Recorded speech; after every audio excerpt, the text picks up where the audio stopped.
Hi,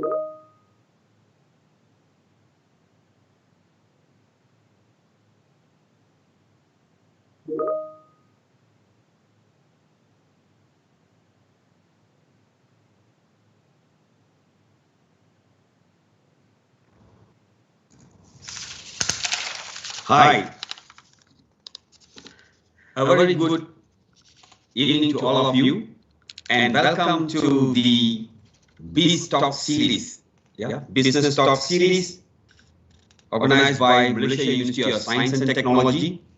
And today we have got a very highly respected and honorable guest here with us with vast experience. He is no other than our man who has been pioneering most of the initiative in the financial institution industry. He is Raja Tan Sri Dato Seri Aman, age 75, qualified a chartered accountant in 1974.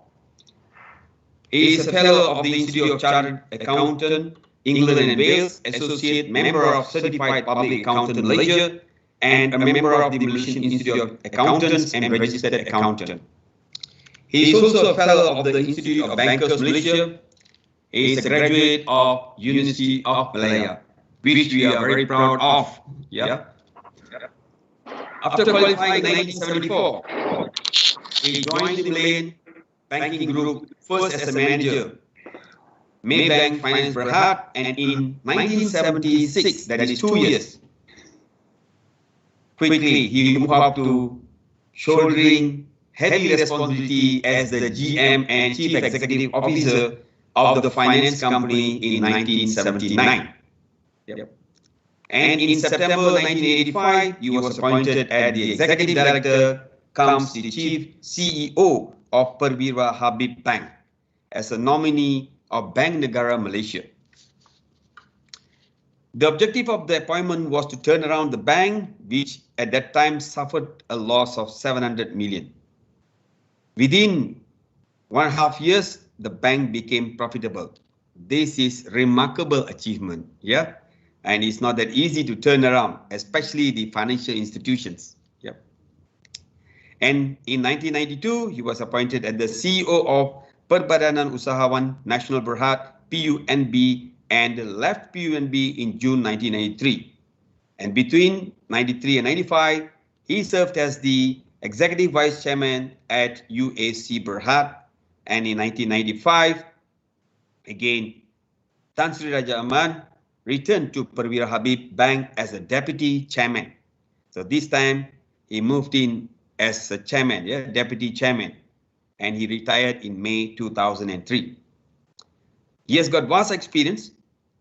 He has gone through managing the financial crisis in 1980s, and also he was thereafter taken up to become a board member of many entities, and he was then appointed to the Pemuda by YAB Tun Abdullah Badawi when Badawi Tun was the Prime Minister in 2007, and he retired in 2017. He served on Afin Holding Berhad from 1991 to 2017 when the company was delisted. Presently, he is a trustee of Yayasan Tunku Bainun and chairman of Malaysian Hockey Federation Foundation. Wow, that's good. So he must be a prominent hockey player too, Tan Sri. And during his 30 years in the banking industry, Raja Tan Sri Aman was responsible for pioneering a number of banking activities.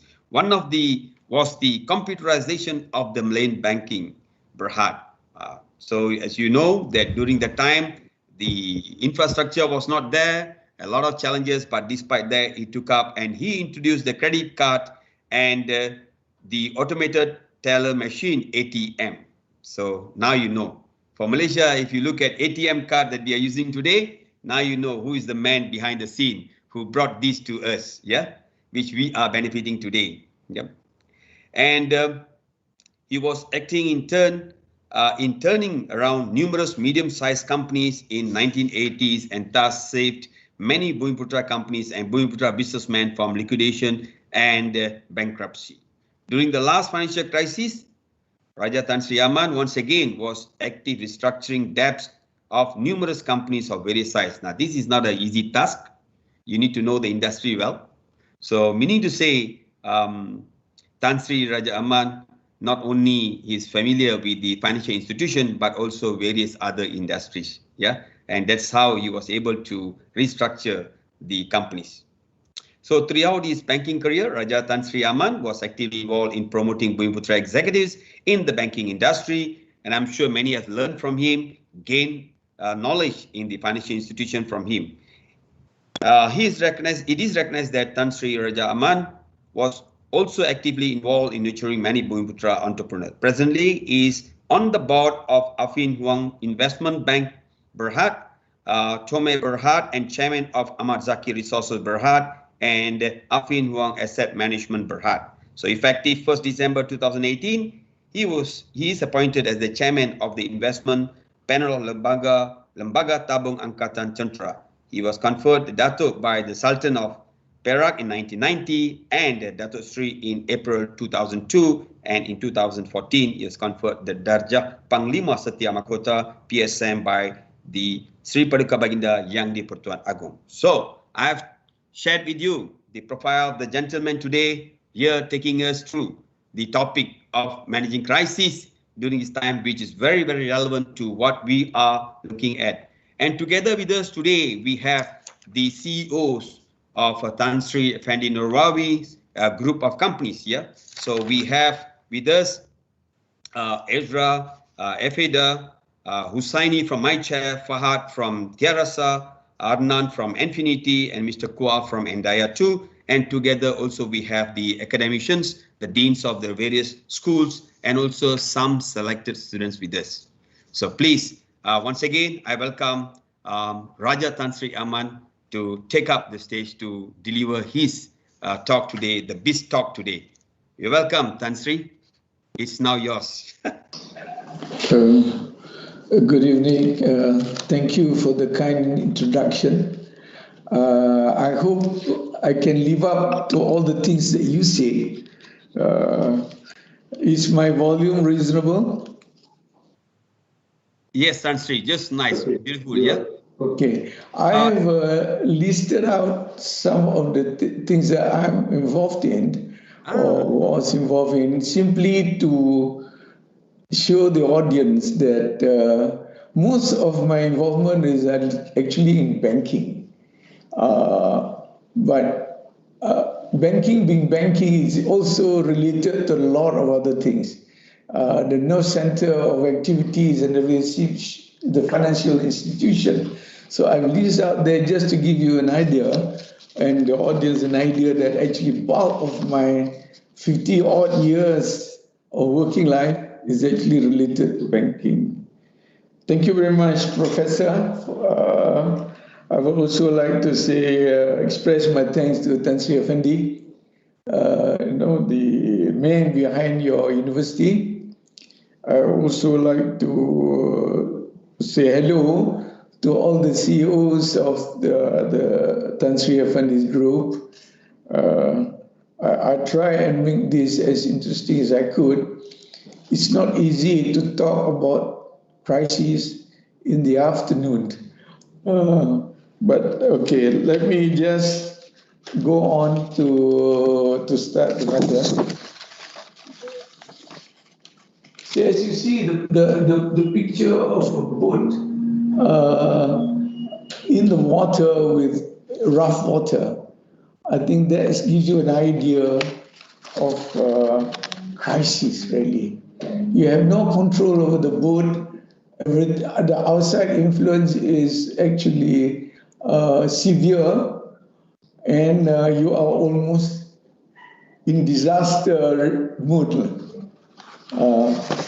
So actually, I'm not into definitions, no, Prof. and members of the audience, but just to give an idea of what we are talking about. The idea of crisis must have in it sort of intense difficulty. And we are in danger I mean, you look at the boat, I mean, it looks like it's going to sink anytime. And of course, severe uncertainty. Nobody knows what's going to happen, where is it going, and where we'll end up. When does the rough sea is going to, all the winds that blowing is going to stop? So there is a very severe uncertainty, and there's danger.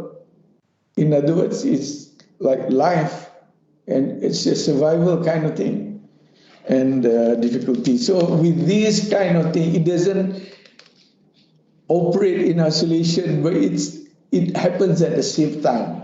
So I actually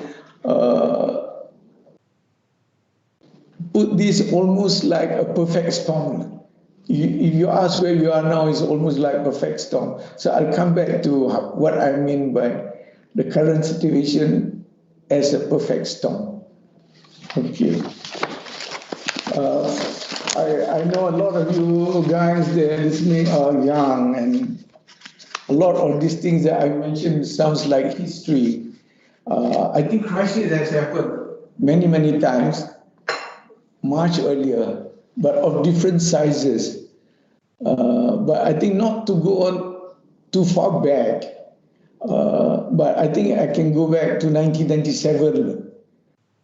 Most of my people who are listening who will already be working, maybe may not be as young as they are today, but they've probably heard of this currency crisis in 1997, where is the ASEAN countries suffer from severe currency devaluation.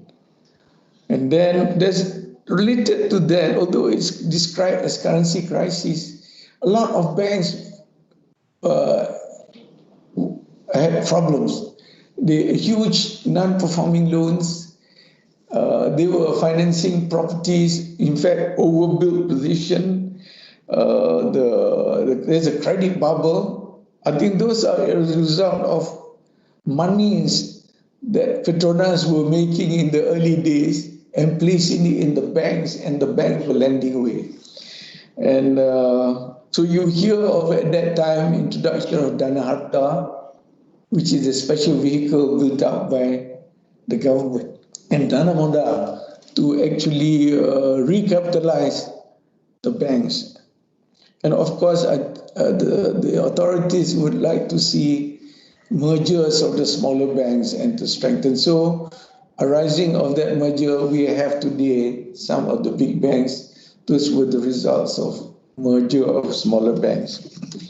But very much what it is today, at that time we also have the overbuilt construction sector, a lot of abandoned projects.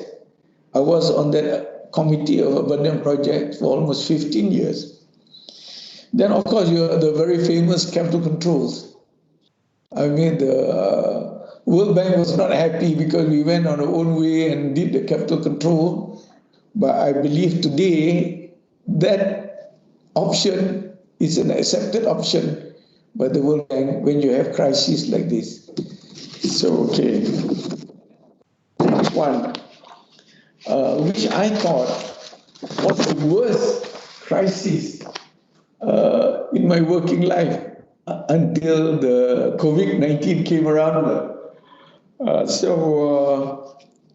This 2007 subprime crisis was basically the American phenomenon.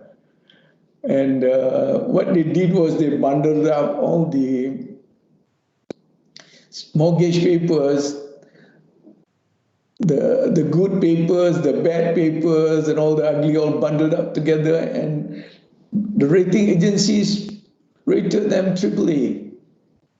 And these mortgage papers were sold as AAA papers throughout the world. So I think what happened then was when the underlying transactions were bad credit and the whole thing collapsed. So, and then the whole secondary mortgage market collapsed. So you must have heard of the Lehman Brothers, even AIG collapsed, the biggest insurance company in the world. Then even Citibank in America had to have recapitalized by the government. So there's a lot of government infusion of capital into the American banks at that time. So those crises were basically American and Europe. Some of the Europe, like the UBS, Royal Bank of Scotland, Deutsche Bank, those people who bought in substantial amount the mortgage papers have to write down their assets. So in that situation, the whole of the Western world banking institutions were unstable. So you have then the introduction of the Basel II, and later on they also suggested Basel III. These are bank supervision regulations and so on, meant to strengthen the banking system. We, at the other end of the world, then see all these regulations coming on shore. So we have done the Basel II, and in fact, Malaysia started to already looking at Basel III and introducing some of those regulations related to Basel III. So that to me was one of the worst we had, because we saw the stock market collapse very rapidly. So then came the 2019.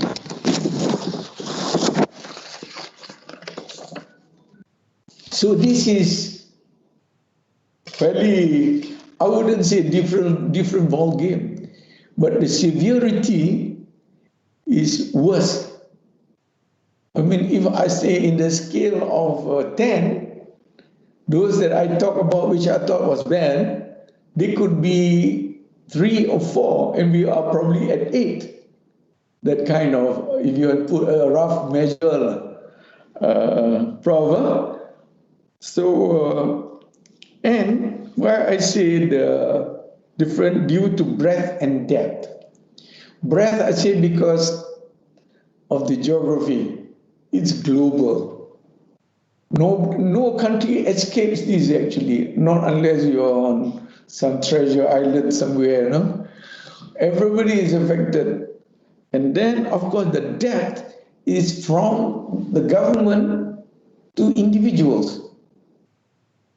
So it goes sideways. There's no limit to geography, and there's no limit to economic activities.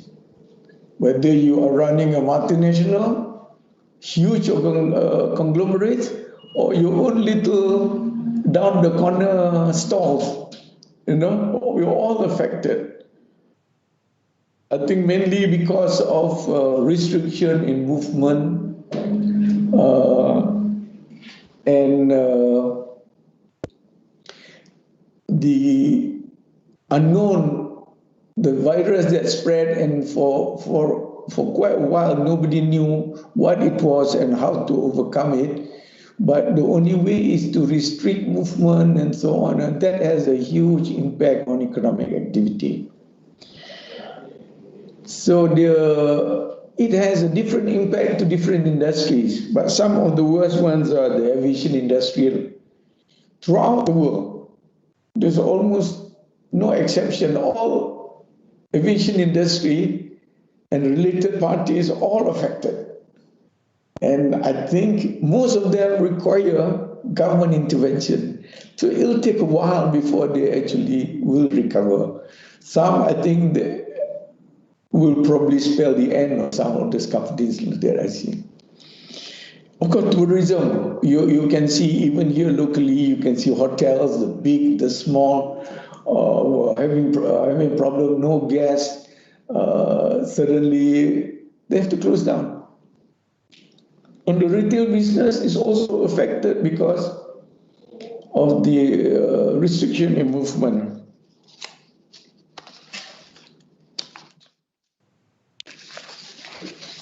Of course, surrounded by this the severity of the virus and restriction in movement and so on. I mentioned here petroleum prices. Of course, by today it has come back to $60 per barrel. But at that time, do you remember when the petroleum prices went down to as low as $20? And then slowly crept back to $30, $40, and today is $60. So at the one time, even Petronas had to announce a loss, that kind of situation. Of course, the palm oil prices also went down in the early days of this crisis. I think it went down to as low as $600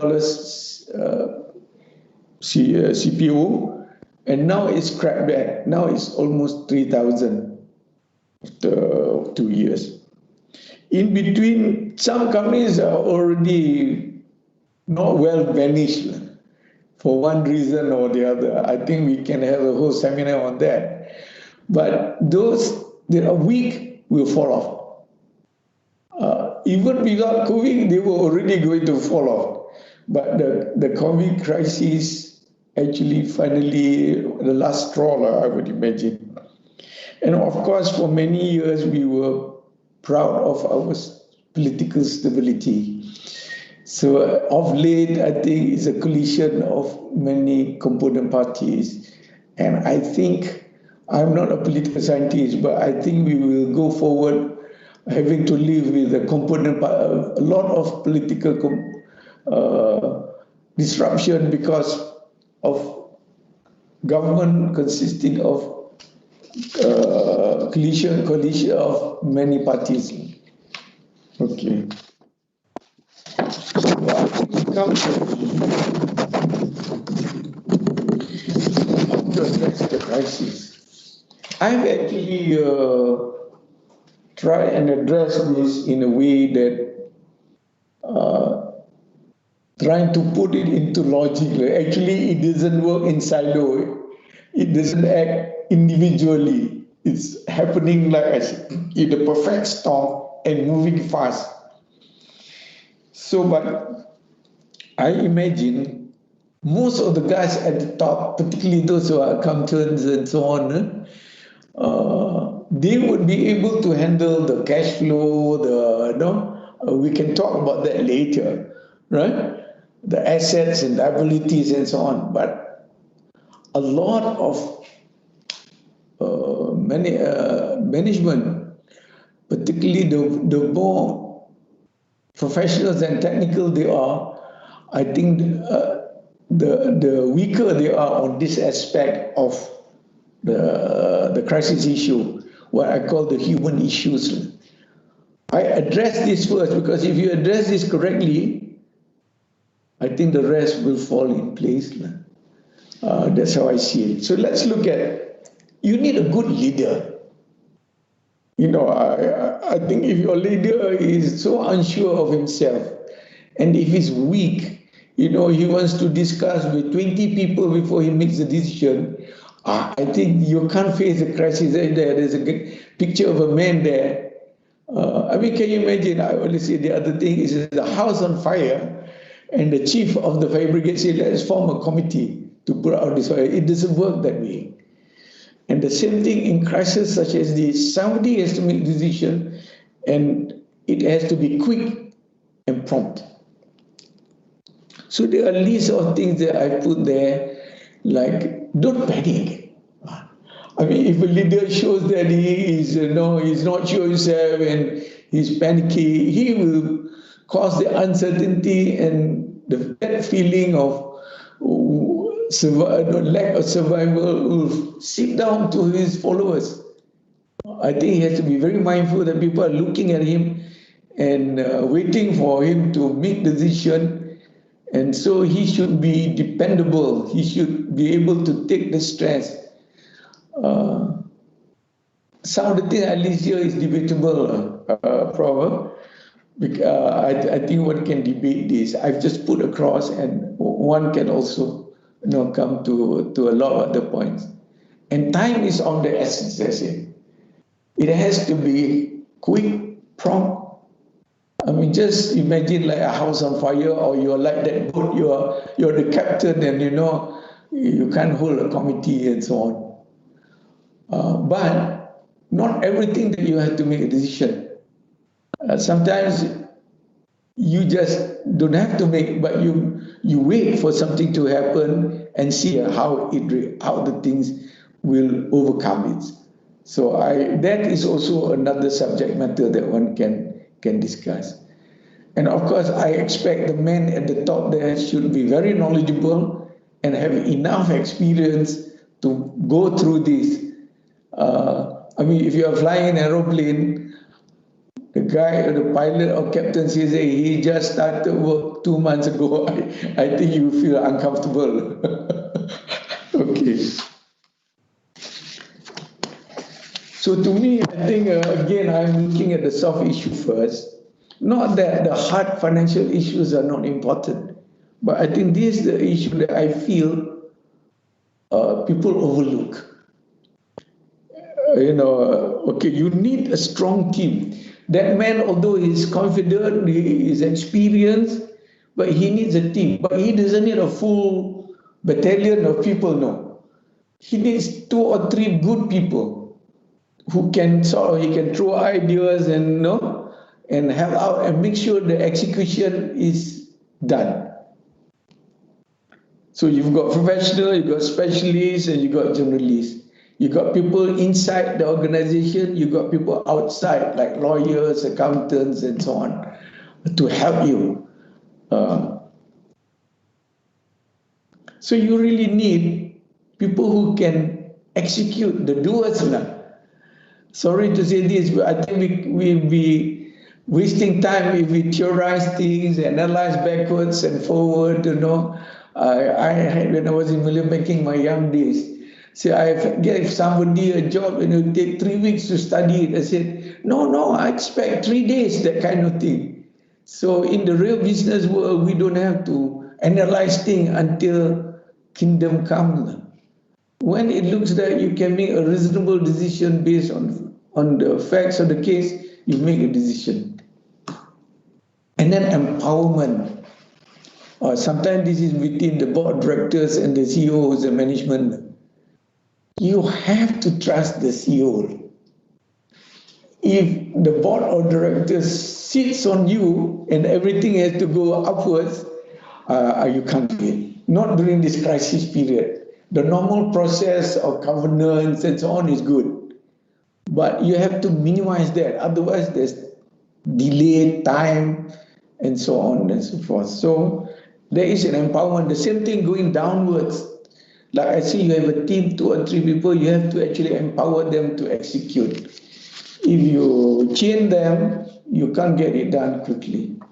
I think this issue of empowerment also is a topic that one can, how far you can do it and when you have to do it.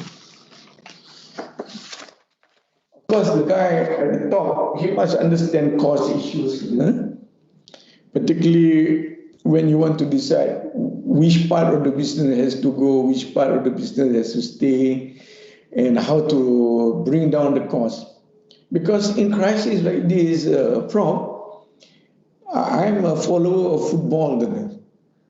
You are in a defensive mood or you are in an attacking mood.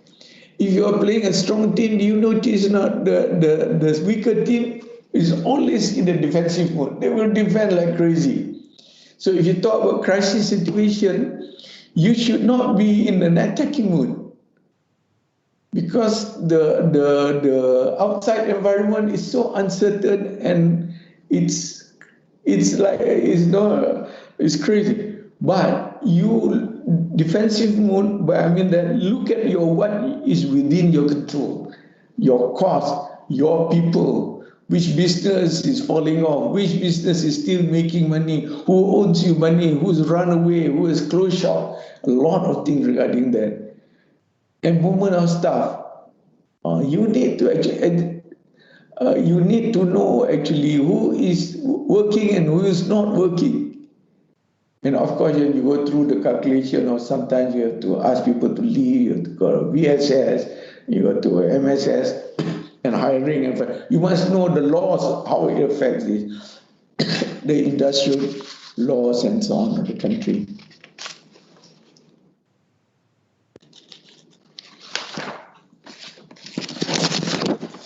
Now I come to the hard issues, the financial issues.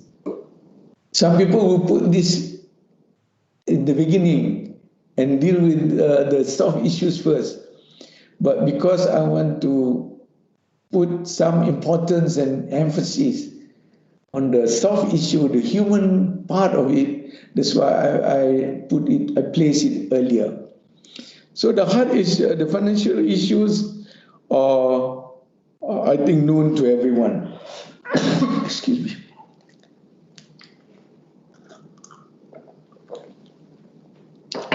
But I would do this way. The short term, the medium term, and the long term. So I think what I put here is a position audit. In other words, we must know, just like when we are not well, the doctor will put through the CT scan and know all the MRIs and everything else to know what exactly is happening to you. So in the company, it's also like this. You do a position audit, look at your assets, look at your liabilities, look at your assets. What are their values now? Have they sort of fell off, or are they still there? And look at your liabilities. When are they due? Sometimes they are due in lumps of, So look at that. And of course, you look at then you will, so that you know your position. When normally in this kind of situation, your assets will deplete very quickly, but your liabilities remain there. So you have to really look at your net asset position. And of course, the next one is important and very important. Is your cash flow position.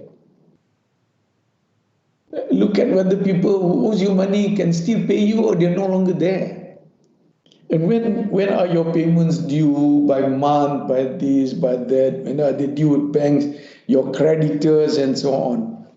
So I feel that this you need to have a good picture of this. And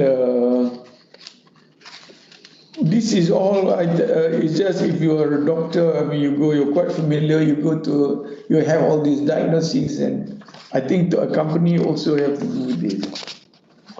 So in the short term, you have to go in the easy low-picking fruits first.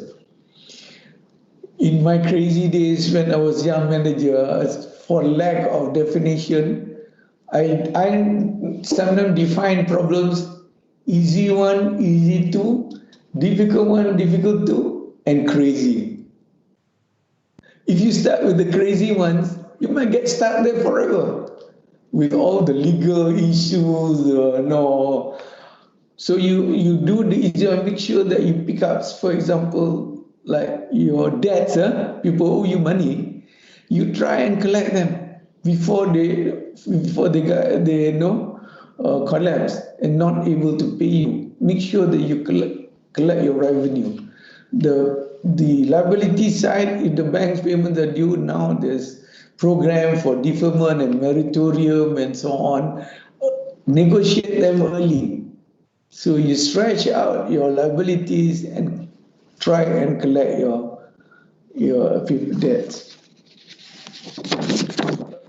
While you're doing all this, I notice a lot of people today are talking about transformation program. Okay, I think the main issue of transformation program is this: it's not going to bear you fruit even to the end of the year. It takes a while, maybe 1 or 2 years before you see the benefits of your transformation program. So that comes to medium and long term. But when you are in crisis mode, I think you ignore long term for a while. You can look at medium term, but short term, deal with cash issues, assets and liabilities, deferment of payments or debts and so on, deferment of capital expenditure, and many things that you have to defer your capital expenditure. Like I used to joke with the companies that I'm involved, don't talk about changing cars, just change tires during this crisis period, you know. When I was in charge, I really take off the bulbs and so on. I mean, in a room, we should not have 10 bulbs, you know. I will switch off the lights, you know, and start counting the stationeries and pencils and papers. It may mean petty, but you want the staff to understand what mood we are in now, to send the message across. Okay. I think let's talk about transformation.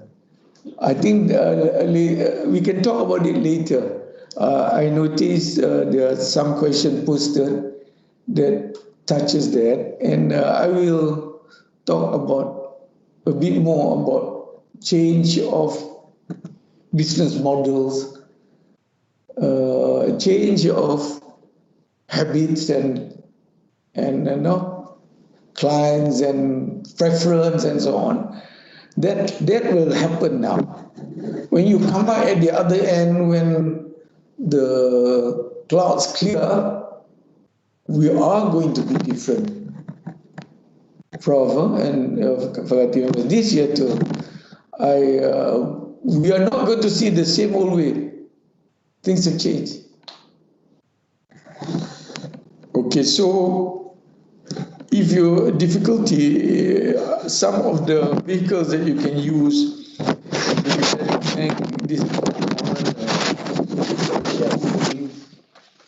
you might want to invite new shareholders. We look at merger and acquisition. If you have lots of money, there's probably an opportunity to acquire. And sometimes you have to close down some business. The whole thing has changed. Okay, I think we're just about 40 minutes there. I will stop there and try and answer some of the questions that you and your colleagues raised, Prof. Okay, thank you. Thank you very much, Tan Sri, for taking us through. And basically what we saw is your insights. Yeah, you're speaking from your experience and your insights. Yeah, and that was nice and interesting too. Yeah, so Tan Sri, we have received some questions posted on the chat box, which I am going to read it to you. Yeah, they posted because we cannot open up for many. So what we did, we open up the questions in the chat box, and I'm reading from the chat box. Yeah, the questions to you. Yeah, the first question is. The most urgent objective of any leader is to safeguard the future of the organization. What is your one piece of practical advice that you would like to give to young leaders? Tan Sri? So the question is, Tan Sri, what is your one piece of practical advice you would like to give to young leaders during this crisis period? Oh, that's an extremely difficult question. Sri Tierra, I can see you there. Well, I hope it makes sense to you what I've said. Okay. You know, we are talking about crisis time, Prof. Yeah. Like I said, hang on to your money. Right? And whatever you want to spend, make sure that it makes sense. Okay. Because of course there are also opportunities. There is crisis time, there are also opportunities. But this shift of taste and the kind of business that will come up is going to happen. So young leaders, I feel this way. I find that in the early days when I was looking at business, a lot of money is put into infrastructure. If you're in manufacturing, there's machines, there's factories, there's this and that. Before you can say anything at all, you already spend 10 million. Right? And the recovery process takes a while. But today we are actually talking about everybody is in a hurry. But I noticed there are a lot of business in the market. I think they should look at where the investment is, the capital intensiveness is far less. And with small capital and see how you do it. You don't go and rush and build a 20 million infrastructure and then you find that you are into something difficult and completely out. So I don't know whether I'm correct. It's not easy to say with one word, but watch the opportunities, do a quick evaluation, and I think if you're young, I expect that you don't have enough money. No, unless you got very rich parents, that's quite different. Yeah. But I think even though if you're rich, doesn't mean you must throw these things. Yes. I can see Tan Sri is trying to arrange his chair. Welcome, Tan Sri. Okay. So I feel this way. Let me call you talking about transformation, Prof. Yep. Maybe I might not be too qualified to talk about universities, but I'm quite tempted. I think there's a clear shift. First, there is a borderless world. In other words, if you're a university, you can serve the whole world. You don't have to limit yourself. Of course, now you're licensed by the Malaysian government, but your students can be everywhere. And those people who invested in brick and mortar, they have a difficulty. Yes. If you have not invested, you can invest in a good IT infrastructure, particularly now that the government has put in a 5G infrastructure and so on, you can latch onto it. But the world is your oyster, to be honest. So the only thing that you have to figure out is what is the menu that you're offering.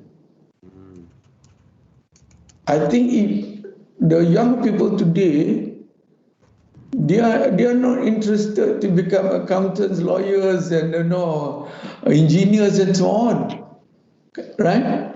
Yep. They want to graduate from you and they want to see you. So the service industry, I think for Malaysia, please correct me, I'm wrong. I know Puan Sri Tiara can give another lecture on this, but Malaysia will do well as a service industry, including performance, including, I think we can work. I quote another example, we must be competitive. If we sing, we should not be singing for just the Malaysian market. We should be singing for the world. There's nothing to stop you. Okay? So I think the same thing, for example, this is my thought, Prof. Yep. Last time we become the low-cost producer, we sold things, we put things together for other people. Okay. If, for example, in Singapore, it's too expensive to pay the credit officers to analyze the loans, we can do it for them at much cheaper price. And they can outsource your online straight to the bank. No problem at all. Some of the rules and regulation actually has to be dealt with now. So Malaysia can go upwards on the finance industry by doing things. Analysts, we've got lots of analysts, but we can up the salary and the skill work by being analysts to other parts of the world. so that the people who are trained here, they are global in nature. So I'm just quoting some example. So you want me to advise the young people, don't restrict your mind with just this country. Just like people are scared that other people are doing business here. But this place is a small market. What are you worried about? You have the whole world to go and do your business. Of course, we're extremely competitive. But if you're good, you've got the whole world at hand. Okay. I think that I hope I'm not got. I'm very bad at answering questions. When I was in school, the teacher always complained I never answer the question. No, Tan Sri, you answered, and if I may, just recap or summarize what you have said. I like what you said.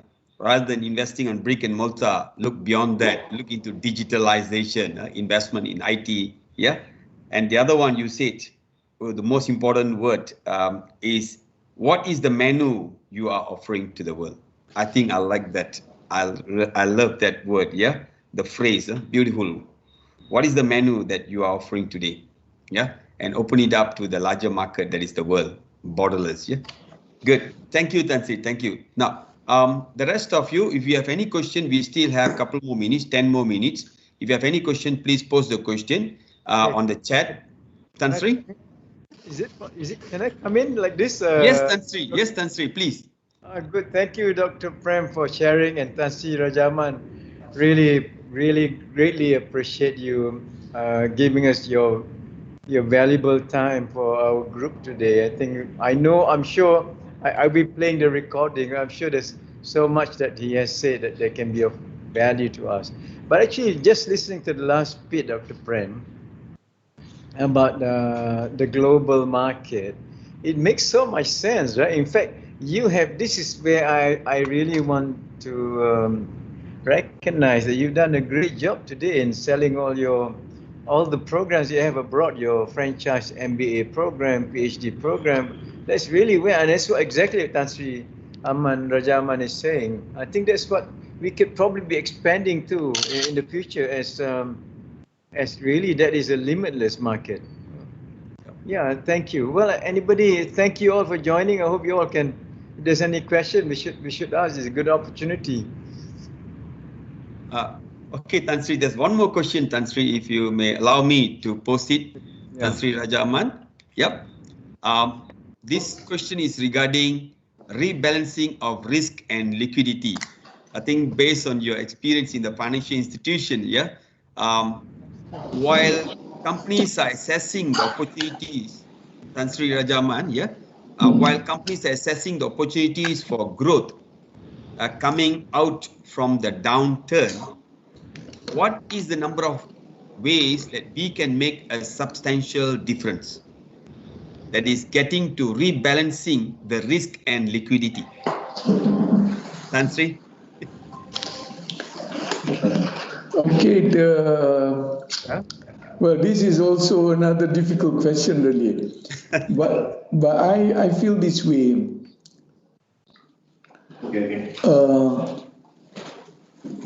Sometimes when you see opportunity,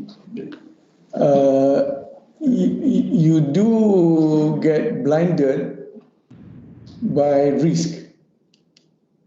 I don't want to quote any companies outside the market there, but you can see that those have the biggest problem is because they seem to be oblivious to the risk involved. Of course, nobody can expect what COVID has done, right? There's something wrong. Can you hear me? Yes, Doc? Yes, Tansri, okay. Yeah. Nobody can expect that. Yeah. But I think there's a connection issue. I'm very careful about going forward. Can you hear me? Yes, Tansri, we can hear you. Yeah. Okay. Some shareholders will push you to the end of the cliff, like I'm traveling in the car. The webcam. I can ask my driver to go to reach Ipoh in half an hour, but he will travel at 180 kilometers or 200 and put everybody at risk. But on the other hand, if he's doing 50 kilometers an hour, that's too slow. So these have got to go returns and risk. It's not risk and liquidity, it's risk and return. Risk and return, okay? Yeah. You can go head on and go for the highest return, but you must measure the risk. And normally it's inverse. The higher the risk, the bigger the returns. And the lower the risk, the lower the returns. So depending on your shareholders, what do they want? How much risk do they want to take? So the measurement is return on equity. Return on equity. So if your shareholder is, say, I'm just quoting, I say I want a return of 10%, right? So you work around the 10%. If you're doing at 15%, you might be going too fast and put the whole organization at risk. Roughly, that's when you talk about risk and liquidity, I think it's more risk and return. It's always this balancing tool. Okay, Tan Sri. We can see you now. Okay, if anyone has got any question, you can post it on the chat box. Otherwise, I'll pick up the question which has been posted here. And if Tan Sri, if I may move on to one more question, would appreciate if you can respond to that question. Yeah. Thing is, the coronavirus outbreak has forced companies to re-evaluate how employees deliver great customer experience, or where they work. Today, most of them are working remotely. Yep. Do you have a different perspective for the employees other than how the employees need to enrich customers' experience while working remotely? Do you have a different perspective for employees in organization, Tan Sri? I started this talk by handling the soft issues. I think most people can handle the 2+2. You know, you have to work there on the cash flow. Anybody today can do it. But to make sure that the staff is motivated is a difficult process. And today, I mean, this is no-brainer answer, you know. For example, today, my daughter's firm, they're still grappling with whether people should allow people to work from home. According to her, the senior partners are not sure whether it's a correct decision or not. But actually, it will be there. I think this is what I call the new normal.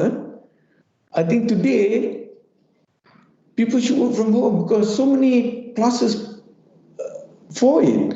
Number one, if it's a lady, they're quite happy actually, but to work from home, they've got children also to attend. But how you pay them, the measurement is different. You pay by work rate, the amount they produce. You cannot base on the same work rate as they were coming to work. The measurement must be different. I think work from home is going to be here, right? So you have to examine how you can introduce this. You reduce your rental, you reduce your office space, you reduce your electricity and so on. And you can come to work, to the office on certain specific time when you need to. So I feel this one area. Of course, the other area is motivation and how do you incentivize people. I think today the fixed salary will form a smaller portion of the remuneration. The other side of it, which is not the flexible salary, let them chase for it. And if they achieve it, pay them. So I think for like you run a university, you should develop your own criteria. I mean, the old days of asking everybody to turn up at 9 o'clock, I think it's already, the new normal has changed completely. I feel this way. And distance is no longer an issue. One can work from Ipoh now with a proper connection and so on. So his rental or his cost is going to go down. He is a happy man. Maybe he can be with his wife. Once a week, he can take a train and come to the office. No issue. So I think the whole situation should be to me, one should be positive about it. One of the time is working from home. The other thing is using internet and all this. But the leisure industry is quite different. But I thought about it when I saw Francis Tiara. I'm no expert at all these leisure business, Mine is always hard work and no leisure. But I think your market, you should go global. Your market, you should put yourself, because what you have there is a beautiful place, only appreciated by the people, the moneyed people. They'll pay for you. And I think you should, if I can wrap up the same thing with university, I think our mind now has to go global. We should not lock ourselves around the corner to attract the business around the corner. We should go global now. Because you have a better opportunity, because you don't, like Ansar University, they have spent a lot of money on brick and mortar. You can spend your money now on technology and reach out the furthest students. But your recipe is, one of them is, you must have good teachers or professors and so on that are known. Just like hospitals. Some people go, they don't care where the hospital is, if the doctor is a recognized authority. So you have to spend some money, invest in some very good teachers and professors, whatever it is, to be in your university. And like I say, if the menu is clear, you get the best people. I think you're on. Did I answer something? I think I've gone. Yes, Tan Sri. Yes, Tan Sri. You did answer indeed. Yeah. Indeed, I love some of the keywords that you mentioned earlier. You did mention about what is the menu you have to offer, and now you're talking about the recipe, and you connect the word recipe to the teaching resources that we have in the university. I think you put it very well. Yeah, very well. And if you connect these two things, the recipe and the menu, we'll get the business right. Yeah. Thank you, Tan Sri. Thank you, Tan Sri. Now, finally, Tan Sri, we are coming to an end. And come in a minute. Yes, Tan Sri. The old question way, I did not post any question. I'm putting my hand up. The old way of in the class, Tan Sri. Adi, there's something that triggered my thought. What Tan Sri Aman said, that Dr. Prem. Yep. One is about you offering your product globally, which is a really excellent idea, which I know you have initiated. We can expand. But the other thing he said is that in the end, it's about having highest quality teachers, faculty, lecturers. No, even that, I think, because it's also global now, everything is delivered online. There is nothing stopping you, Dr. Prem, hiring the very best professors from anywhere, all over the world, who can deliver certain subjects, right? Who are specialized in certain subjects. So suddenly your faculty is just not limited to reside in Kuala Lumpur, but you can reside anywhere in the world. In some areas where we don't have the local expertise, my goodness, we could hire an Oxford professor, MIT professor in certain areas we don't know about. That's an interesting thought, I thought. Thank you, Dato Seri Aman. Thank you, Tan Sri. I may For also. when it comes to specific discipline, yeah? Yes. Yes, Yeah. Puan Sri. Yes. Just raise the hand too. Yes. Yes. We're doing something very similar as well now at Infinity Academy. So Joanna Bessie's classes are all online, and we have students from all over the world. And we've gone a step further. Now we are also engaging with trainers from Broadway and in the West Wow. End, because of our time difference. Our class is at night now, so we can get people from London to teach certain modules, and people Wow. on Broadway. So yeah, and we're reaching students all over Brunei, Indonesia, and Singapore as well. So it's just opened up the whole market for work. Yep. Do we have time? I think we're running short of time. Please, yes. Prof. Yeah. Yeah, I think Gerald, you're on the right track. Come on. Yeah. I like that. Maybe we can expand on it later on. Sure, Tan Sri, sure. So, okay. Dear members of the audience, on behalf of Malaysia University of Science and Technology and the entire group of companies of Tan Sri Effendi, the CEOs, MAS University staffs, guests, and on my behalf as the president of the university, I extend a very heartily felt thanks to Raja Tan Sri Aman for sharing his insights with us today on managing the crisis. Thank you once again, Tan Sri, for your enlightening speech. And dear audience, thank you for your attention. And we'll meet up again on the next series of the Biz Talk coming from Malaysia University of Science and Technology. Thank you, Tan Sri. Okay, thank you. Bye.